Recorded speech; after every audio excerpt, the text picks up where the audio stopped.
Hello students, welcome to SR Biology online classes. My name is Sampat राज नागर। आज अपन start कर रहे हैं पार्ट 5 चैप्टर नंबर 1 का रिप्रोडक्शन इन ऑर्गेनिज्म। अभी तक अपन ने असेक्सुअल रिप्रोडक्शन और सेक्सुअल रिप्रोडक्शन के बारे में स्टडी कर लिया है। लैंगिक जनन और अलैंगिक जनन के बारे में पूरा वर्णन कर लिया गया है। उसके बाद अपन देखते हैं जीवन चक्र की प्रावस्थाएं। जीवन चक्र की प्रावस्थाएं अपन ने जीवन चक्र के बारे में थोड़ा सा मतलब जो लाइफ की जो स्टडी होती है, लाइफ जो चलता है उसमें विभिन्न अवस्थाएं चलती है। जो जीवन होता है वो विभिन्न अवस्थाओं से गुजरता है। जीवन विभिन्न अवस्थाओं से गुजरता है, उन अवस्थाओं को अपन जीवन चक्र कहते हैं। जो जीवन चक्र होती है उसमें विभिन्न अवस्थाएं आती है, जैसे शिशु अवस्था आती है, उसके बाद अपनी शिशु अवस्था के बाद बाल्य अवस्था आती है, किशोर अवस्था आती है, युवा अवस्था आती है, वृद्धा अवस्था आती है, वयस्क अवस्था आती है। ये सभी अवस्थाएं क्या होती है? एक तरह से जीवन चक्र की अवस्थाएं होती है। इनमें से अपन यहाँ पर जो एनसीईआरटी में अपन को दे रखी है वो 3 अवस्थाएं दे रखी है, जिसका अपन डिटेल में वर्णन करेंगे। एक तो किशोर अवस्था, जिसे अपन बोला जाता है जुवेनाइल फेज। दूसरा है प्रजनन अवस्था, जिसे अपन बोला जाता है रिप्रोडक्टिव फेज। और थर्ड इज जीर्ण अवस्था, सीनेसेंस अवस्था। तो इन तीनों स्टेज को अपन यहाँ स्टडी करेंगे, जिसमें से फर्स्ट किशोर अवस्था। किशोर अवस्था से मतलब है प्रजनन से पहले की अवस्था। मतलब प्रजनन से पहले की अवस्था मतलब प्रजनन यहाँ पर होना स्टार्ट नहीं होता। यहाँ पर क्या होगा? इसमें इस अवस्था प्रजनन से पहले की अवस्था है। इस अवस्था में शिशु अवस्था को और बाल्य अवस्था को सम्मिलित किया गया है। किसको सम्मिलित किया गया है? शिशु अवस्था को और बाल्य अवस्था को सम्मिलित किया गया है। इसमें कौन सी अवस्था को सम्मिलित किया गया है? शिशु अवस्था को और बाल्य अवस्था को सम्मिलित किया गया है। कौन कौन सी अवस्था को सम्मिलित किया गया है? शिशु अवस्था और बाल्य अवस्था को सम्मिलित किया गया है। ध्यान में रखना, इसी अवस्था में सबसे ज्यादा क्या होता है? परिवर्तन होता है। शरीर में क्या होता है? वृद्धि होती है। शरीर के आकार में क्या होता है? परिवर्तन होता है। ध्यान में रखना, एक तरह से ये वृद्धि की अवस्था है। ध्यान में रखना, जो किशोर अवस्था होती है, किशोर अवस्था में सबसे ज्यादा परिवर्तन देखने को मिलेगा। यहाँ पर वृद्धि से संबंधित परिवर्तन देखने को मिलेगा। आकार में परिवर्तन से संबंधित परिवर्तन देखने को मिलेगा। यहाँ पर व्यवहार में परिवर्तन से संबंधित देखने को मिलेगा, क्योंकि किशोर अवस्था में ही व्यवहार में परिवर्तन आता है, आकार में परिवर्तन आता है, वृद्धि में परिवर्तन आता है। ये सब कुछ परिवर्तन कहाँ पर देखने को मिलते हैं? अपन को किशोर अवस्था में देखने को मिलते हैं। ध्यान में रखना, यहाँ पर जो अवस्था रहेगी, किशोर अवस्था को पादपों में कायिक अवस्था बोला जाता है। आप कह सकते हो जंतुओं में किशोर अवस्था और पादपों में इस अवस्था को क्या बोलोगे? कायिक अवस्था के नाम से जाना जाएगा। आगे देखते हैं। ध्यान में रखना, यह जीवों में पाए जाने वाली वृद्धि की अवस्था है। ध्यान में रखना, यहाँ ग्रोथ ज्यादा होती है। इसे जंतुओं में किशोर अवस्था बोला जाएगा और पौधों में कायिक अवस्था बोला जाएगा। ध्यान में रखना, इसे पूर्व जनन काल अवस्था कहते हैं। मतलब जनन काल की पहले की अवस्था जनन से पहले आता है, क्योंकि कोई भी चीज को अपन नया जन्म देना है, किसी का भी अपन को नया जीव बनाना है, पहले उसके पहले परिपक्व होना पड़ेगा, मैच्योर होना पड़ेगा, उसके लिए तैयार होना पड़ेगा। आपने 11th क्लास में देखा होगा कोशिका विभाजन में क्या होता है? पहले कोशिका होती है ना, जो विभाजन के लिए तैयार होती है, कोशिका क्या होती है, विभाजन के लिए तैयार होती है, और विभाजन के लिए तैयार होने के लिए उसकी तैयारियां करेगी, और तैयारियां करके भैया क्या करेगी, विभाजन करेगी। जिस प्रकार से कोई एक दुल्हन होती है, एक दूल्हा होता है, शादी से पहले बहुत सारी तैयारियां करते, तैयारियां होने के बाद ही अपना आगे की स्टेज को शो करते हैं। उसी प्रकार से यहाँ क्या होता है, प्रजनन से पहले बहुत सारे परिवर्तन होते हैं, हार्मोन से संबंधित परिवर्तन होंगे, अपने आकार में बहुत सारे परिवर्तन होंगे, अपने व्यवहार में परिवर्तन होंगे। ये सब परिवर्तन होने के बाद वो किशोर अवस्था से फिर कौन सी अवस्था में प्रवेश करेगा, प्रजनन अवस्था में प्रवेश करेगा। तो ध्यान में रखना। और पौधों में क्या होगा, पुष्प उत्पन्न होने के पूर्व की अवस्था है, क्योंकि पौधों में पुष्प नहीं बनता जहां तक पौधों में पुष्प नहीं बनेगा, जहां तक पौधों में पुष्प नहीं बनेगा वहां तक पौधों में कायिक अवस्था चलती है। जैसे ही पौधों में पुष्प बनना स्टार्ट हो जाता है तो वो प्रजनन अवस्था के लक्षण होते हैं, क्योंकि प्रजनन क्या होता है, प्रजनन के द्वारा पौधों में इसी अवस्था में पौधों में परागण होता है, इसी अवस्था में पौधों में बीज बनते हैं, इसी अवस्था में क्या होता है, निषेचन की प्रक्रिया भी होती है, और इसी अवस्था में परागण, बीज, ये सब अंडा, फल, ये सभी इसमें बनता है। तो ध्यान में रखना, पुष्प बनने के बाद ही आगे की घटनाएं संपन्न होती है। उसके बाद है इस अवस्था में शारीरिक वृद्धि होगी, आकार में वृद्धि होगी, व्यवहार में परिवर्तन तेजी से होगा। आप ये भी कह सकते हो कि आकार में तेजी से वृद्धि होगी। और इस अवस्था में हार्मोन परिवर्तन होगा, क्योंकि हार्मोन में परिवर्तन, क्योंकि ध्यान में रखना 11th क्लास में एनसीईआरटी में 22वां चैप्टर है, 22वां चैप्टर है, वहां पर पूरा हार्मोन परिवर्तन से संबंधित रहता है। क्योंकि हार्मोन क्या करते हैं, अपने हार्मोन, यदि वृद्धि हार्मोन निकलेगा तभी अपनी वृद्धि होगी, सभी उसके अकॉर्डिंग ही पूरा काम होगा। पूरे शरीर में समन्वय स्थापित करने से संबंधित हार्मोन का ही काम होता है। हार्मोन क्या करता है, वृद्धि से संबंधित लक्षण प्रकट करता है। पौधों की किशोर अवस्था को अपन बोलते हैं कायिक अवस्था। किशोर अवस्था को क्या बोला जाता है, तूफान व दबाव की अवस्था बोला जाता है। किशोर अवस्था को क्या बोला जाए, तूफान व दबाव की अवस्था बोला जाता है। तूफान व दबाव किस वजह से बोला जाता है, क्योंकि इस टाइम ही व्यक्ति पर प्रेशर होता है, क्योंकि इस टाइम पर क्या होता है, एक तरह से आकार में बहुत सारा चेंजेस देखने को मिलेगा, और साथ साथ में यहाँ पर दबाव भी ये रहता है कि घर वालों का भैया बिगड़ नहीं जाए, लक्षण अच्छे है कि नहीं है, पूरा यहाँ पर देखने को मिलेगा। क्योंकि किशोर अवस्था एक तरह से सुधार करने की अवस्था है, क्योंकि यहाँ पर बहुत सारी चीजें होती है जो देखने को मिलती है, इसलिए इसको तूफान व दबाव की अवस्था कहते हैं। किशोर अवस्था को यौवन आरंभ से पहले की अवस्था भी कहा जाता है। ऐसा स्टेज आप कह सकते हो कि इसमें शिशु अवस्था भी सम्मिलित की जाएगी, इसमें बाल्यावस्था भी सम्मिलित की जाएगी, किशोर अवस्था भी सम्मिलित, मतलब किशोर अवस्था में शिशु अवस्था आ जाएगी और बाल्यावस्था आ जाएगी। ये सब मिलकर के आगे का स्टेप चलेगा। फिर प्रजनन अवस्था के बारे में स्टडी करेंगे।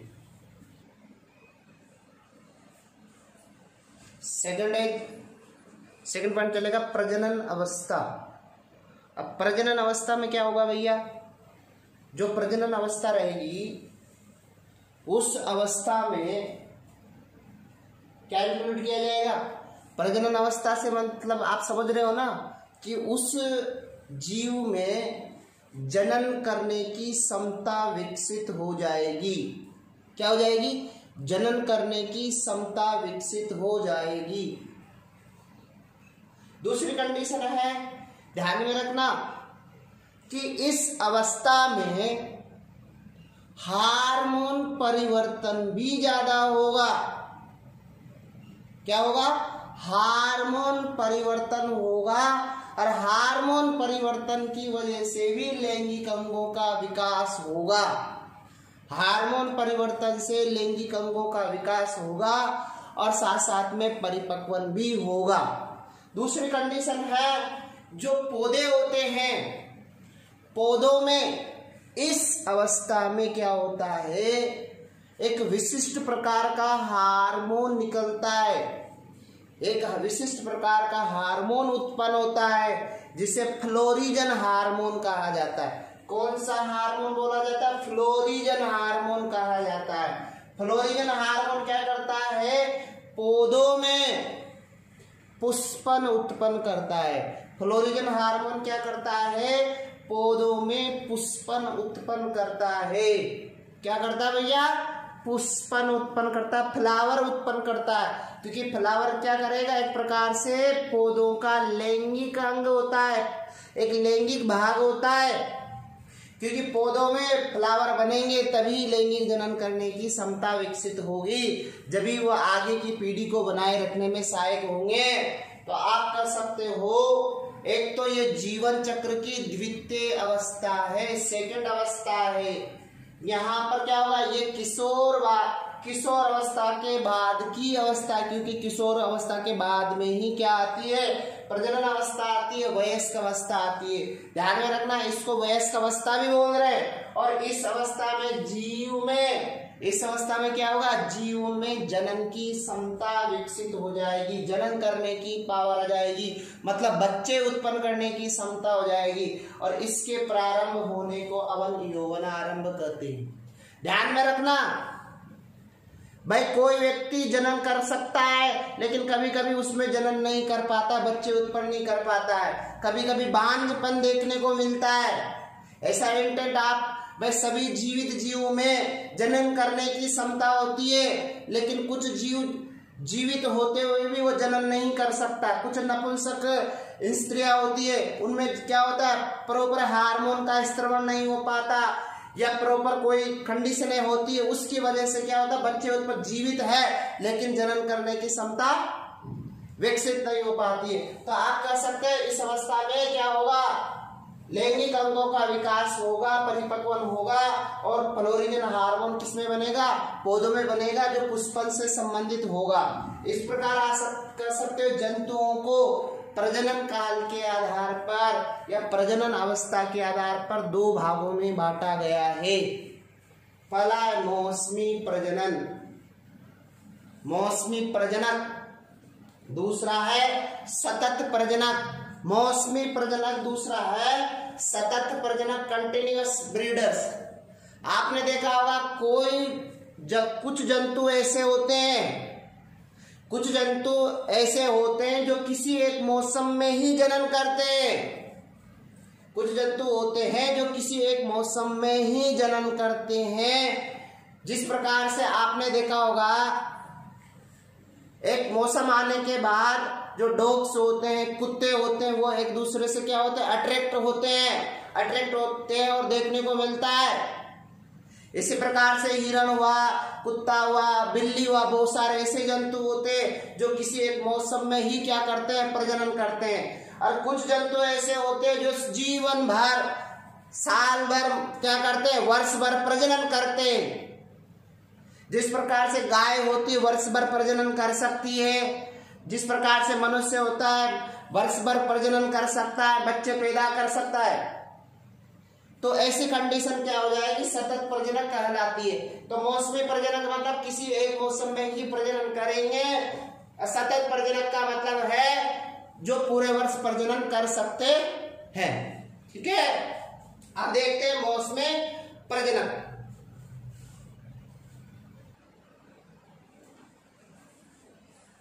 प्रजनन अवस्था के आधार पर जीवों को दो भागों में बांटा गया है। फर्स्ट इज अपन ने देखा मौसमी प्रजनन, सेकंड इज सतत प्रजनन। मौसमी प्रजनन में अपन ने बोल दिया कि जो ऐसे जीव जो एक मौसम में, एक विशेष मौसम में ही प्रजनन करते हैं, एक विशेष मौसम में ही प्रजनन करते हैं, तो उसे अपन बोला जाता है मौसमी प्रजनन। जैसे कुत्ता हुआ, बिल्ली हुआ, हिरण हुआ, अधिकांश जो पक्षी होते हैं वो बरसात के मौसम में ही क्या करते हैं? प्रजनन करते हैं। जिस प्रकार से आपने देखा होगा मेंढक होता है वो बरसात के मौसम में ही प्रजनन करता है। मेंढक जो क्या करता है? एक टरटर की आवाज उत्पन्न करता है। मेंढक बरसात के मौसम में तालाबों में, झीलों में, साथ में जो भी कुएं होते हैं उनमें टर्टर की ध्वनि उत्पन्न करते हैं। टर्टर की ध्वनि क्या करता है? नर उत्पन्न करता है। नर मेंढक टर्टर की ध्वनि उत्पन्न करता है, जिससे क्या होता है, नर जो मादा मेंढक होता है ना, वो उसके पास आ जाता है। नर मेंढक क्या होता है? टर्टर की ध्वनि उत्पन्न करता है, जिससे मादा मेंढक उसके पास आ जाता है, आकर्षित हो जाता है। तो नर मेंढक क्या करता है? शुक्राणुओं को जल में छोड़ देता है। नर मेंढक क्या करता है? शुक्राणुओं को जल में छोड़ देता है, और मादा मेंढक भी अंडाणुओं को जल में छोड़ देंगे। और फिर क्या होगा? बाहरी निषेचन होगा। मतलब मेंढक में बाहरी निषेचन होता है, अर्थात किसी एक मौसम में ही प्रजनन करते हैं, हमेशा प्रजनन नहीं करते हैं। क्योंकि और जो गर्मी का सीजन होता है, मेंढक जो होता है वो गर्मी के सीजन में, सर्दी के सीजन में निष्क्रिय अवस्था में पाया जाता है। तो उनमें ग्रीष्म निष्क्रियता अवस्था पाई जाती है, शीत निष्क्रियता अवस्था पाई जाती है। ऐसी अवस्थाएं आपको देखने को मिलेगी। तो ध्यान में रखना, मौसमी प्रजनन करने वाले एक निश्चित मौसम में ही प्रजनन करेंगे, जनन करेंगे। सतत प्रजनन से मतलब है जो किसी भी मौसम में, किसी भी ऋतु में प्रजनन कर सकते, मतलब वर्ष भर प्रजनन कर सकते हैं। तो क्या कहलाता है? सतत प्रजनन कहलाएगा। तो क्या होगा? वे जीव जो एक निश्चित मौसम में ही जनन करते हैं, मौसमी प्रजनन कहलाता है। जो केवल एक विशेष मौसम में प्रजनन करते हैं, मौसमी प्रजनन। एग्जाम्पल है मेंढक हुआ, छिपकली हुआ, हिरण हुआ, कुत्ता हुआ, बिल्ली हुआ। अधिकांश पक्षी होते हैं वो एक निश्चित मौसम में ही क्या करते हैं? प्रजनन करते हैं। उसके बाद है सतत प्रजनन। सतत प्रजनन करने वाले वे जीव है जो किसी भी मौसम में या वर्ष भर क्या करते हैं? प्रजनन करते हैं, सतत प्रजनक कहलाते हैं। या वे जंतु जो अपने संपूर्ण जीवन काल में ही प्रजनन करते हैं, सतत प्रजनक कहलाते हैं। एग्जाम्पल, मनुष्य अपने संपूर्ण जीवन काल में क्या कर सकता है? प्रजनन कर सकता है। दुधारू पशु, दूध देने वाले पशु, बंदर, पालतू पोल्ट्री पक्षी आदि, ये ऐसा अपन को देखने को।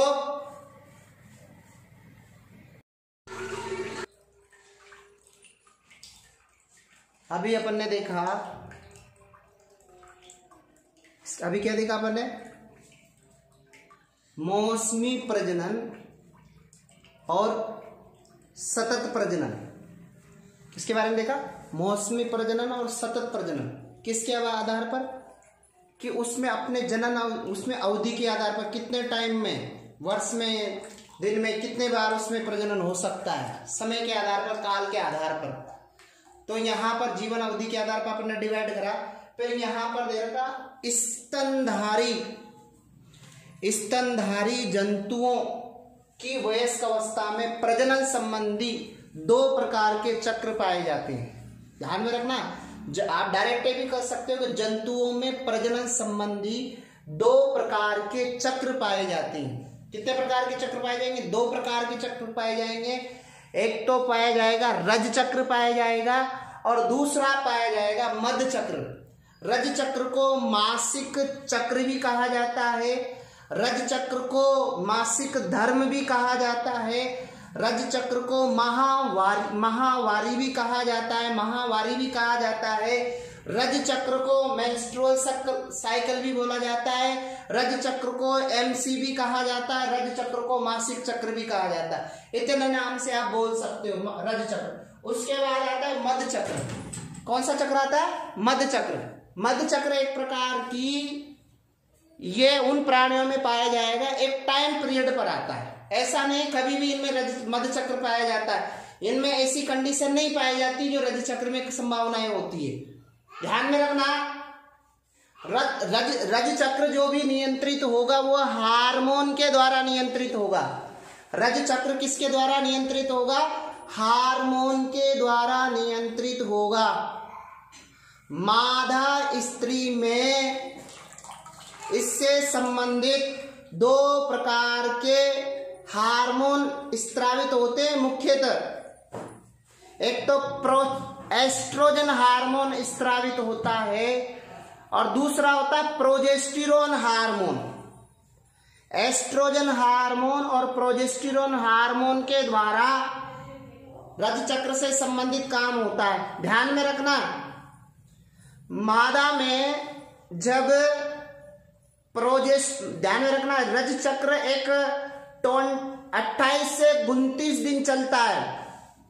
ऐसे तो अपन ध्यान में रखना, रज चक्र के बारे में चैप्टर 3 में पाठ अध्याय 3 में इसका पूरा कंप्लीट डायग्राम सहित अध्ययन करेंगे। आप यहां अभी शॉर्टली देख लो कि जो रज चक्र चलेगा वो 28 से 29 दिन के टाइम पीरियड में चलेगा।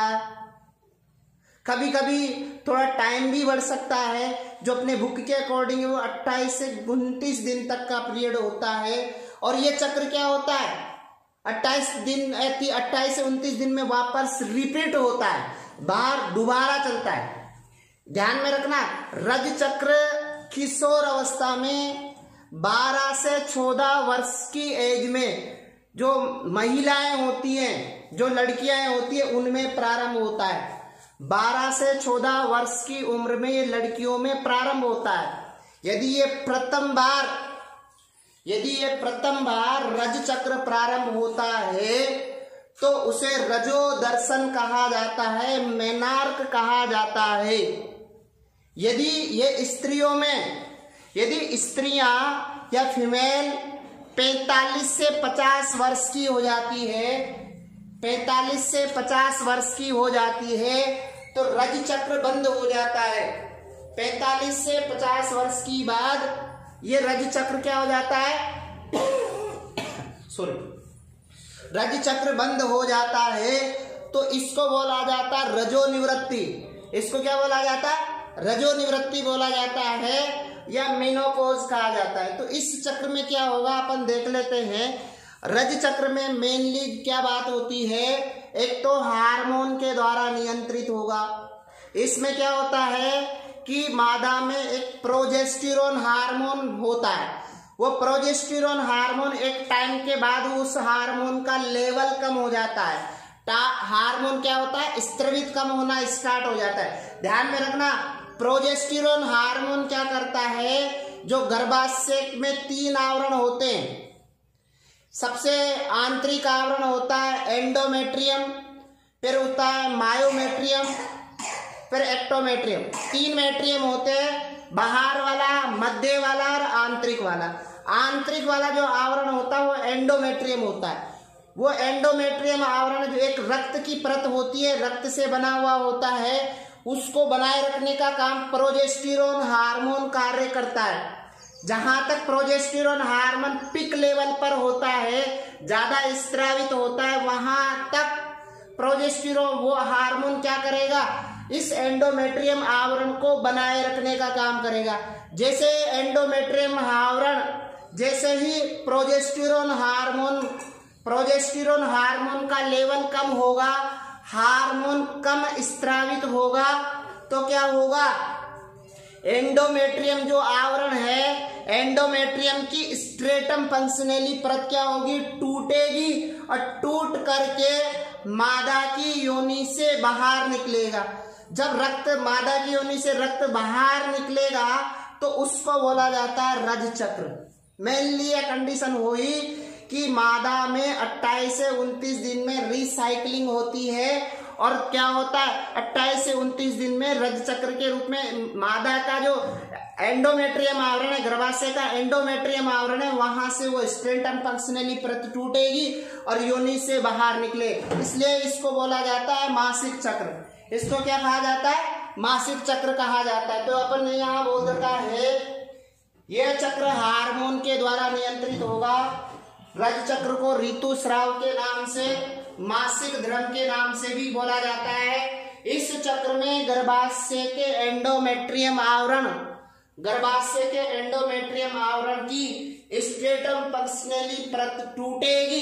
टूटने से मादा की योनि से रक्त का स्त्राव होगा इसलिए इसे रज चक्र कहते या ऋतुस्राव कहते। ये चक्र केवल प्राइमेट्स जंतुओं में पाया जाएगा, ध्यान में रखना। रज चक्र केवल प्राइमेट स्तनधारी जंतुओं में पाया जाएगा। बंदर में, चिंपांजी में, मनुष्य में ये चक्र पाया जाएगा। अपन ने बोला है ये चक्र किशोर अवस्था में 12 से 14 वर्ष की उम्र में स्टार्ट होता, प्रारंभ होता है, तो इसे रजोदर्शन बोलते हैं, मेनार्क बोलते हैं। और ये चक्र मनुष्य में 45 से 50 वर्ष की उम्र में क्या हो जाता है, बंद हो जाता है, तो इसे रजो निवृत्ति कहते हैं। हम तो उनका काम कर रहे हैं, उनका भी काम कर रहे हैं। सेकंड चक्र आता है मध्य चक्र। मध्य चक्र में क्या होगा, मध्य चक्र से मतलब है कि इनमें रज चक्र नहीं आएगा। रज चक्र का मतलब समझ गए कि गर्भाशय का, मादा में जो गर्भाशय होता है, गर्भाशय से क्या होगा, रक्त बाहर निकलेगा एंडोमेट्रियम आवरण के टूटने से, लेकिन यहाँ ऐसा नहीं है। लेकिन यहाँ मध्य चक्र का मतलब है, मध्य चक्र को अपन बोल रहे हैं एस्ट्रस चक्र। एस्ट्रस को डायरेक्ट अपन को दिमाग में क्लिक करना है कि एक हार्मोन होता है एस्ट्रोजन हार्मोन। कौन सा हार्मोन, एस्ट्रोजन हार्मोन। क्या होता है, जो मादा जंतु होते हैं उन मादा जंतुओं में एक टाइम ऐसा आता है कि उनमें एस्ट्रोजन हार्मोन बहुत ज्यादा स्त्रावित होता है। क्या होता है, एस्ट्रोजन हार्मोन बहुत ज्यादा एक साथ स्त्रावित होता है, तो उनमें क्या होगा, एक साथ लैंगिक उत्तेजना उत्पन्न होगी। क्या होगी, लैंगिक उत्तेजना होगी, और उस लैंगिक उत्तेजना का मेन कारण है एस्ट्रोजन हार्मोन। तो यहाँ पर मध्य चक्र से संबंधित अपन डायरेक्ट बोल रहे हैं, उत्तेजित अवस्था से संबंधित चक्र है भैया। मध्य चक्र क्या है, उत्तेजित अवस्था से संबंधित है। लैंगिक उत्तेजना होगी, जैसे मध्य चक्र आएगा तो लैंगिक उत्तेजना होगी। लैंगिक उत्तेजना होगी तो जो फीमेल है वो मेल की तरफ अट्रैक्ट होगी, अट्रैक्ट होने से काम आगे का फ्लो होगा। तो ये चक्र एस्ट्रस चक्र होता है, नॉन प्राइमेट्स जंतुओं में पाया जाता है। और ये चक्र मादा की उत्तेजित अवस्था से संबंधित होता है। किससे संबंधित है, मादा की उत्तेजित अवस्था से संबंधित है। और मध्य शब्द का अपन बोला है मादा की उत्तेजित अवस्था से, जिसमें लैंगिक उत्तेजना उत्पन्न होगी। और इसका मेन, इसका कारण क्या है,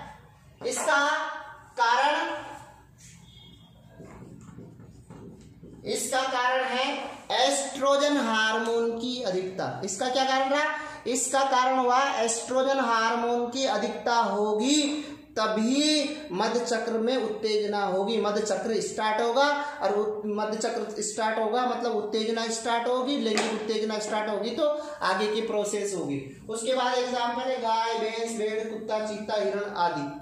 मतलब इनमें एक विशेष मौसम में ही मध्य चक्र आता है, एक उत्तेजना होती है और प्रजनन अवस्था स्टार्ट होती है। उसके बाद अपन देखेंगे पौधों में प्रजनन अवस्था के आधार पर, पौधों में प्रजनन अवस्था के आधार पर क्या हो गया, 2 प्रकार के पौधे पाए जाते हैं। कि एक तो है मोनोकार्पिक प्लांट, जिसे बोल सकते हैं एक फलनी पौधे। दूसरा है पॉलीकार्पिक प्लांट, जिसे आप बोलते हो पॉलीकार्पिक प्लांट या बहुफलनी पौधे। मोनोकार्पिक प्लांट को आप बोल सकते हो कि ऐसे पौधे जो अपने जीवन काल में केवल एक बार पुष्प धारण करेंगे, एक बार पुष्प धारण करेंगे, फल धारण करेंगे, बीज उत्पन्न करेंगे, उसके बाद उनकी मृत्यु हो जाएगी। मतलब केवल एक बार कंडीशन है। पौधा जैसे अपन ने गेहूं का उगाया, उगाने के बाद वो पुष्पन करेगा, पुष्पन करने के बाद उसमें बीज बनेगा, बीज बनने के बाद उसकी मृत्यु हो जाएगी। तो एक फलनी मतलब एक बार ही अपने जीवन में पुष्प बनेगा। और पॉलीकार्पिक का मतलब बहुफलनी का मतलब अपने जीवन काल में अनेक बार पुष्प धारण करेगा, अनेक बार फल धारण करेगा, और इस वजह से उसको पॉलीकार्पिक प्लांट कहा जाता है। अब देखते हैं एक फलनी पौधे मोनोकार्पिक प्लांट और दूसरा है पॉलीकार्पिक प्लांट या बहुफलनी पौधे। मीन्स क्या हुआ, एक फलनी मतलब एक बार फल देते हैं। आप ऐसे कर सकते हो कि ऐसे पौधे जो अपने जीवन काल में केवल एक बार पुष्प धारण करते हैं, पुष्प का निर्माण करते हैं, उन्हें बोला जाता है एक फलनी। बहुफलनी का मतलब है ऐसे पौधे जो अपने जीवन काल में अनेक बार पुष्प धारण करते हैं, उन्हें बहुफलनी कहा जाता है। एक फलनी में आप कह सकते हो जैसे एक बार फल धारण करेगा, जैसे एक बार पुष्प धारण करेगा तो एक बार ही फल धारण करेगा और एक बार ही बीज धारण करेगा। ठीक है, तो आप कह सकते हैं ऐसे पौधे जो अपने जीवन काल में केवल एक बार पुष्प धारण करते हैं, उन्हें मोनोकार्पिक पौधे कहलाते हैं। जैसे पुष्प धारण करेंगे उसके बाद फल धारण करेंगे, फल धारण करेंगे तो बीज भी धारण करेंगे, उसके पश्चात पौधे मर जाएंगे, सूख जाएंगे। मरना मतलब सूख जाएंगे। जैसे आप गेहूं को बोते हैं, एक बार ही पुष्प आता है, एक बार ही फल बनता है मतलब बीज बनता है, और उसके बाद मर जाते हैं मतलब सूख जाते हैं। चावल, ज्वार, बाजरा, सरसों, सोयाबीन जितने भी आप फसल बोते हैं वो सब एक वर्षे में आता है। द्विवर्षीय मतलब जिसको वर्ष में 2 बार बो सकते हैं, लेकिन पुष्प और फल एक बार ही धारण करेंगे। मूली, गाजर, गेंदा। उसके बाद बहुवर्षीय पौधे में एग्जाम्पल आएगा अपवाद स्वरूप बांस। बहुवर्षीय पौधे मैक्सिमम पॉलीकार्पिक प्लांट होते हैं, लेकिन अपवाद स्वरूप बांस अपने जीवन काल की एक 100 से 150 वर्ष की कायिक अवस्था पाई जाती है। ध्यान में रखना, जो बांस होता है वो अपने जीवन काल की 50 से 100 वर्ष या 100 से 150 वर्ष की कायिक अवस्था पाई जाती है। क्या पाई जाती है? 50 से 100 वर्ष की। कुछ बुक में 100 से 150 वर्ष भी बोला, लेकिन अपन मैक्सिमम आपने एनसीईआरटी में दे रखा है 50 से 100 वर्ष की अवस्था तक उसमें कायिक अवस्था पाई जाती है। मतलब कोई फूल वूल नहीं बनते, फिर उसके बाद वो पुष्प धारण करता है, उसके बाद वो मर जाता है। मतलब अपने जीवन काल में केवल एक बार ही पुष्प धारण करता है, तो उसे अपन बोला जाता है एक फलनी पौधा कहलाता है। उसके बाद बहुफलनी पौधे मतलब ऐसे पौधे जो बहुवर्षीय होते हैं और अनेक बार प्रत्येक वर्ष क्या करते हैं? पुष्प उत्पन्न करते हैं, फल धारण करते हैं, बीज धारण करते हैं, फल के में बीज बनता है। पॉलीकार्पिक पौधे कहलाते हैं। मतलब ऐसे पौधे जो अपने जीवन काल में अनेक बार पुष्प और फलन धारण करते हैं पॉलीकार्पिक पौधे कहलाते हैं। आम, सेब, गुड़हल, पीपल, अमरूद, बरगद, ऐसे जितने भी बहुवर्षीय पौधे होते हैं वो सब क्या कहलाते हैं? बहुफलनी पौधे कहलाते हैं।